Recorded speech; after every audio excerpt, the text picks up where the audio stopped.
ایک مرتبہ پھر سے بات کریں گے. مانیٹری پالیسی کا اعلان کیا گیا ہے. آئندہ 2 ماہ کے لیے شرح سود 11% پر برقرار رہے گی. اسٹیٹ بینک کی جانب سے اعلان کیا گیا. گورنر جمیل احمد کی جانب سے کہا گیا ہے کہ مہنگائی بڑھنا شروع ہو گئی, اس لیے مانیٹری پالیسی کمیٹی نے شرح سود برقرار رکھنے کا فیصلہ کیا ہے. انجینئر خالد ہمارے ساتھ موجود ہیں, انہیں شامل گفتگو کرتے ہیں. خالد صاحب, بہت شکریہ آپ کے وقت کے لیے. سر, کیا کہیے گا؟ مطالبہ تھا کہ شرح سود کو کم کیا جائے, 6% تک لانے کا مطالبہ کیا تھا, لیکن اس میں بالکل بھی کمی نہ کی گئی, اس کو برقرار رکھا گیا ہے.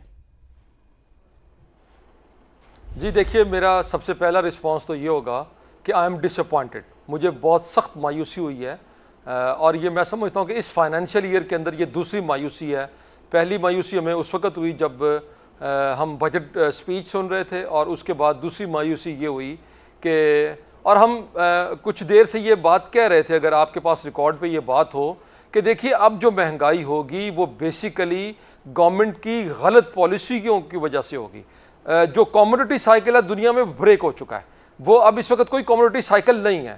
اب جو جتنی مہنگائی ہوگی وہ بیسیکلی مصنوعی ہوگی. اور دوسری بات, اگر اسٹیٹ بینک یہ کہتے ہیں کہ مہنگائی بڑھ رہی ہے, تو جس وقت مہنگائی کم تھی اس وقت انہوں نے کون سا جو ہے وہ جو مانیٹری پالیسی ہے وہ اس کو جو ہے نا وہ کسی لمٹ کے اندر لے کے آئے ہیں. میرا خیال ہے کہ دیکھیے گورنمنٹ اسٹیٹ بینک کو ایک بات ماننی پڑے گی, یا تو وہ یہ کہیں کہ جو ہم فگرز پچھلے کئی ماہ سے دے رہے ہیں یا تو وہ فگرز رانگ تھے, اور اگر وہ فگرز ٹھیک تھے جس کی بنیاد کے اوپر آپ مانیٹری پالیسی کا اعلان کرتے ہیں, تو پھر ہمیں سخت مایوسی ہوئی ہے کہ آپ نے کس بیس کے اوپر یہ کیے ہیں. اور میں یہ سمجھوں گا کہ اس وقت میں جو ہمارا ایک کانفیڈنس تھا, ایک جو چاہیے تھا اسمال میڈیم انڈسٹری کو, پاکستان کے اندر بزنس کمیونٹی کو, اس کو حاصل کرنے کا جو یہ موقع ہے, مجھے لگتا ہے کہ اسٹیٹ بینک نے یہ موقع ایک مرتبہ پھر ضائع کر دیا ہے. مہنگائی جو ہے وہ عذر پیش کیا گیا ہے, یا وجہ ایک جو ہے وہ سامنے رکھی گئی ہے, تو مہنگائی پر بھی قابو پانا ہے, وہ بھی ایک چیلنج ہے. اگر ہم اس چیلنج کو بھی دیکھا جائے, اس سے عام آدمی بھی بہت متاثر ہوتا ہے. اسمال میڈیم انڈسٹریز کی آپ نے بات کی, وہ اپنی جگہ پر ہے, لیکن مہنگائی پر قابو پانے کے لیے آپ کیا سمجھتے ہیں, اس کی جگہ اور کیا اقدامات ہیں جو کہ اٹھانے چاہیے؟ دیکھیے, مہنگائی کی بڑی وجہ اس وقت ان کی غلط پالیسیاں ہیں.